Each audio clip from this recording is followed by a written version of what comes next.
आणखी एक महत्त्वाची बातमी, धनगर समाजाला एसटी प्रवर्गामधून आरक्षण मिळू शकतं का हे पाहणं महत्त्वाचं असेल। कायदेशीर बाबी तपासण्याचं काम शासन स्तरावर आता सुरू झालेलं आहे, अशी माहिती सूत्रांकडून कळते आहे। शिंदे फडणवीस आणि अजितदादांच्या प्रशासनाला सूचना गेलेल्या आहेत। शिंदे फडणवीस आणि अजितदादांच्या प्रशासनाला सूचना गेल्या असून धनगर आरक्षणावर या आठवड्यामध्ये सातत्यानं बैठका होणार आहेत। लवकरात लवकर तोडगा काढण्यासाठीचे हे प्रयत्न सुरू झालेले आहेत। या सगळ्या संदर्भात अधिक माहिती देत आहेत माझे सहकारी प्रदीप कापसेवाला। प्रदीप, सुमित अगदी बरोबर आहे। खरंच आपल्याला माहिती आहे की गेल्या 10 दिवसांपासून पंढरपूरमध्ये धनगर समाजाच्या बांधवांचं आंदोलन जे आहे ते सुरू आहे। धनगर समाजाची प्रमुख मागणी आहे ती म्हणजे धनगर समाजाचा एसटी प्रवर्गामध्ये समावेश करावा।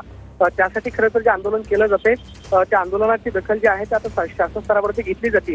राज्य सरकारच्या वतीनं शासन स्तरावरती कायदेशीर बाबी ज्या आहेत त्या तपासण्याचं काम सुरू झाल्याची माहिती सध्या तरी सूत्रांकडून भेटली आहे। या संदर्भामध्ये भाजपचे आमदार गोपीचंद पडळकर यांनी उपमुख्यमंत्री देवेंद्र फडणवीस आणि राज्याचे मुख्यमंत्री एकनाथ शिंदे यांच्याशी सुद्धा चर्चा केल्याची माहिती आहे। त्यामुळे त्यांनी प्रशासनाला सूचना दिलेल्या आहेत। जर कदाचित धनगर समाजाचा एसटी प्रवर्गामध्ये समावेश करायचा असेल तर कायदेशीर बाबी पडताळून तपासण्याचा अहवाल देण्याचं काम जे आहे तशा सूचना देण्यात आलेल्या आहेत। या आठवड्यामध्ये सातत्यानं या संदर्भामध्ये बैठका ज्या आहेत त्या मुंबईमध्ये होणार आहेत। मात्र आज ओबीसी विभागाच्या सचिवांकडे सुद्धा ही बैठक जी आहे ती लावलेली आहे आणि ही बैठक पार पडते। मात्र या आठवड्यामध्ये सातत्यानं बैठका होऊन लवकरात लवकर तोडगा काढण्यात येईल अशी शक्यता आहे। बरोबर, धन्यवाद तुम्ही दिलेल्या सविस्तर माहितीसाठी।